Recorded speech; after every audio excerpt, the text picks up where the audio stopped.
স্বামীকে অনেক ভালোবাসা দিতে চাই। কেন ভালোবাসা দেওয়ার এত স্বপ্ন কেন? সেটা তো একটা মেয়েদের স্বাভাবিক স্বপ্ন থাকতেই পারে। তাই? হ্যাঁ। আপনারও সেই রকম স্বপ্ন? হ্যাঁ, আমারও সেরকম স্বপ্ন। আচ্ছা, আপনার বাসা কোথায়? আমার বাসা হচ্ছে কোনাবাড়ি। কোনাবাড়ি। আপনার নাম কি? আমার নাম আয়েশা। আয়শা। তো এর আগে কখনো প্রতিবেদন করছেন? না, করি নাই, কিন্তু এখন করব। কেন করতে ইচ্ছা হলো? এখন মনে সবসময় শখ জাগে। এখন শখ জাগছে? আচ্ছা, তো আপনার চলতে ফিরতে পক্ষে কি কোনো ভালো মনের মানুষ পাননি? চলতে ফিরতে পাইছি, কিন্তু সে তো বিয়ে করে ফেলেছে। সে বিয়ে করে ফেলছে, এখন শূন্য একা? শূন্য একা।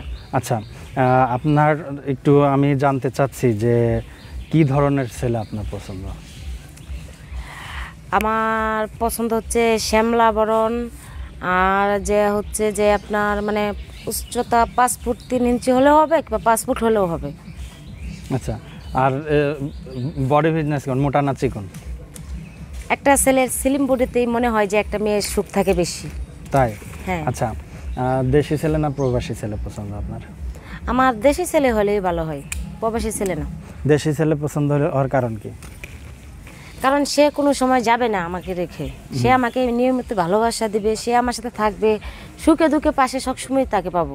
আচ্ছা, তো এখন অবধি যদি আপনার সাথে যদি কেউ যোগাযোগ করে, কেমনে যোগাযোগ করবে? আমি আমার মেসেঞ্জারের নাম্বার, ভয়েস মেসেজে নাম্বার দিয়ে রাখবো, কিংবা আমার কমেন্ট বক্সে নাম্বার দিয়ে রাখবো। যে যোগাযোগ করতে পারে সরাসরি সে আমার সাথে যোগাযোগ করতে পারে। যাক ভালো। আপনি কি ড্যান্স করতে পারেন? অবশ্যই। যাক, বাইরে গান আসতেছে তো এই জন্য আর কি। যাই হোক, আপনার টিপটা তো অনেক সুন্দর হয়েছে। কে পড়াই দিছে? সেটা আমার একটা বান্ধবী পড়াই দিছে। আচ্ছা, আপনার পরিবারে কে কে আছে? আমার পরিবারে আমার 2টা ভাই বোন আছে, আর একটা মা আছে, বাবা আছে, সবাই আছে। সবাই আছে? শুধু আচ্ছা, আমার মনের মানুষটাই নাই। মনের মানুষটাই নাই? না। আপনার বয়স কত? আমার বয়স 18 যে 19 পড়ছে। 18 যায় 19 করছে। পড়াশোনা কত দূর করছেন? পড়াশোনা আপনার 8 পর্যন্ত। 8 পর্যন্ত পড়ছেন, তারপর পড়েন নাই? না, তারপর আর পড়ালেখা হয় নাই। কেন, পড়তে মন বসে, পড়ার টেবিলে মন বসে না, না কোনো কারণে না, জীবনে প্রথমবার প্রেমে ছেঁকা খাইছি, তার জন্য। মানে কেমনে প্রেম? ব্যর্থ। কেমনে ছেঁকা খেলেন? ছেঁকার ঘটনাটা একটু বলেন শুনি। প্রেম করতে গেছি ফ্যামিলির ভিতরে, তো সো কেউ মানে ইনসাইট করে নাই। কেউ অ্যাকসেপ্ট করে নাই? না। আচ্ছা, তো ফ্যামিলির ভিতর প্রেমের মরা জলে ডোবে না, একটা কথা জানেন? সেটা জানি।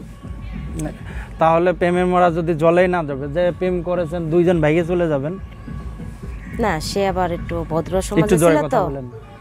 সে একটু ভদ্র সমাজের ছিল তো, তাই সে মানে কি আপনি পলায় কি যেতে। অভদ্র সমাজের মেয়ে? না, অভদ্র না, মানে সে একটু ফ্যামিলির দিকে মানে অন্যরকম একটা ইনসাইট ছিল, যে সে ভয় পাইতো। আচ্ছা আচ্ছা, আমি বলছিলাম, তো কিন্তু সে যাইতে চায় নাই। দর্শকদের কিছু বলার আছে আপনার? দর্শকরা একটাই বলার আছে, যে প্রেম করবেন, যদি সত্যিকারের প্রেম করে থাকেন তো সত্যিকারেরই ওরে মানে নিয়ে চলে যাবেন, কোনো সময় কষ্ট দিবেন না। আর তার এমনভাবে কষ্ট দিবেন না যে কষ্ট সে অনুভব করতে পারবে না, যে আমার মতন সুখে পাগলের মতন বনে ঘুরবে ভালোবাসার মানুষ খোঁজার জন্য।